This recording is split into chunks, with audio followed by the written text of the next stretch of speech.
Hello dear students, आज हम science की वर्कशीट 16 डिस्कस करेंगे, क्लास 9th की। तो वर्कशीट आप 2-3 बार पढ़ लीजिएगा अच्छी तरह से, फिर हम सीधा क्वेश्चन पे आते हैं। Question number 1, what is atomicity? Calculate the atomicity of copper sulphate HCl, lead nitrate S8, sodium chloride NaCl, H2CO3. Okay, the total number of atom present in a molecule of an element, compound or matter is known as atomicity of that molecule.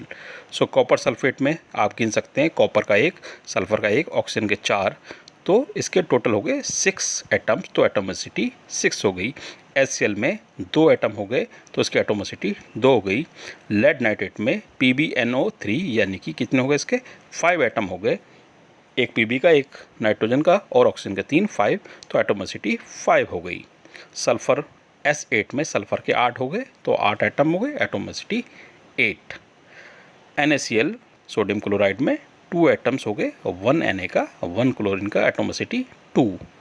H2CO3 में hydrogen के 2 और carbon का 1 and oxygen का 3 यानी 6 atom हो गए, atomicity is 6। Now question number 2, calculate the ratio by number of atoms in water molecule, mass ratio of hydrogen oxygen and water is 1:8 है। तो ratio of number of atom in water molecule is hydrogen oxygen का जो ratio है वो 2:1 का है। The ratio is 2:1 means 2 of hydrogen atom and 1 is oxygen atom. Question number 3, calculate the molecular masses of sodium chloride, copper sulfate, H2CO3 and H2O means water. So you can find out sodium is 23 atomic mass, okay, and chlorine 35.5, then answer is 58.5 unit because both are 1. In copper sulphate, copper का atomic जो मास है वो है 63.5 और 1 है, and sulphur का 32 and oxygen का 16 × 4, the answer is 159.5 unit.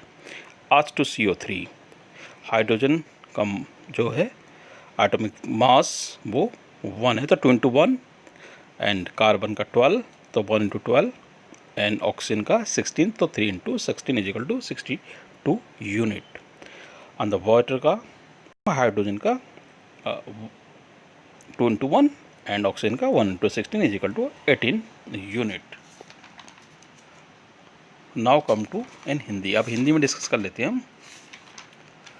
परमाणुकता किसे कहते हैं? इन रसायनों की परमाणुकता बताइए। Copper sulphate, hydrogen chloride, S8, NaCl and H2CO3।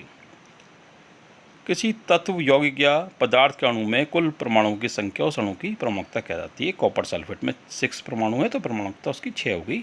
HCl में 2 परमाणु हैं, एक हाइड्रोजन का, एक क्लोरीन का, तो परमाणुकता 2 हुई।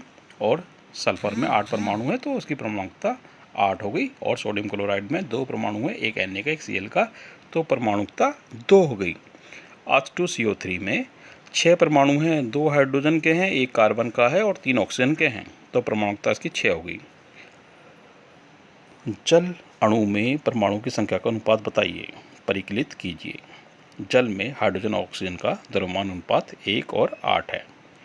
तो ये क्वेश्चन नंबर 2 है। जल अणु H2O में परमाणु की संख्या का अनुपात H और O में हाइड्रोजन और ऑक्सीजन का अनुपात 2 और 1 का होता है, क्योंकि हाइड्रोजन के 2 परमाणु हैं, आप देख सकते हैं, और ऑक्सीजन का 1 है।